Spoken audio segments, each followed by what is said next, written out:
Méditation du 2 octobre. La solidarité en action. Jésus ayant appelé ses disciples dit « Je suis ému de compassion pour cette foule, car voilà 3 jours qu'ils sont près de moi et ils n'ont rien à manger. Je ne veux pas les renvoyer à jeun, de peur que les forces ne leur manquent en chemin. » Matthieu 15, verset 32. Une multitude de villageois de la montagne ont amené à Jésus leurs malades, leurs boiteux, leurs aveugles, leurs muets, leurs estropiés. Ces pauvres gens sont si désireux d'entendre les paroles du Maître et se sentant si bien avec lui qu'ils ont du mal à le quitter. Cela fait déjà 3 jours qu'ils sont à ses côtés et ils ont épuisé leurs provisions dans une région peu habitée et dépourvue de ressources. Jésus, ému de compassion, partage son inquiétude avec ses disciples. « Je suis ému de compassion pour cette foule, car ils n'ont rien à manger. Si je les renvoie chez eux à jeun, les forces leur manqueront en chemin, car quelques-uns d'entre eux sont venus de loin. » Marc 8, versets 2 et 3. Sans doute pouvait-il demander à Dieu un miracle et les nourrir lui-même. Mais, comme en d'autres occasions,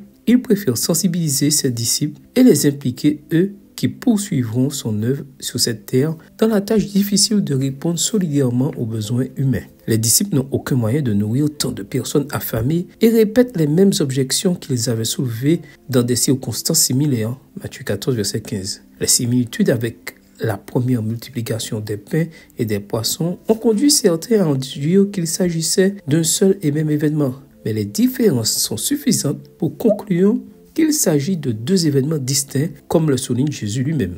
Matthieu 16, versets 9 à 10 et Marc 8, versets 19 et 20. Là encore, le Maître veut éveiller chez ses disciples le sens de leur responsabilité personnelle à l'égard des nécessiteux. C'est pourquoi il leur demande de rassembler leurs propres ressources, aussi insuffisantes qu'elles puissent paraître, en l'occurrence 7 pains et quelques poissons, et de les distribuer eux-mêmes à la foule. Leur solidarité mise en œuvre sera toujours multipliée par la bénédiction divine. La vraie religion, selon la Bible, loin d'enfermer l'individu dans la préoccupation de son propre salut, insouciant des besoins, des souffrances et des droits de l'homme, consiste à visiter les orphelins et les veuves dans leur détresse. Jacques 1, verset 27. C'est pourquoi, au jour du jugement, en autre chose, le roi dira à ceux qui sont à sa droite, « Venez, vous qui êtes bénis de mon Père, prenez possession du royaume qui vous a été préparé dès la fondation du monde. Car j'ai eu faim et vous m'avez donné à manger. » Matthieu 25, versets 34 et 35. Seigneur, donne-moi assez de compassion pour faire ma part face à la faim dans le monde. Amen. Bonne journée à vous et que le Seigneur vous bénisse.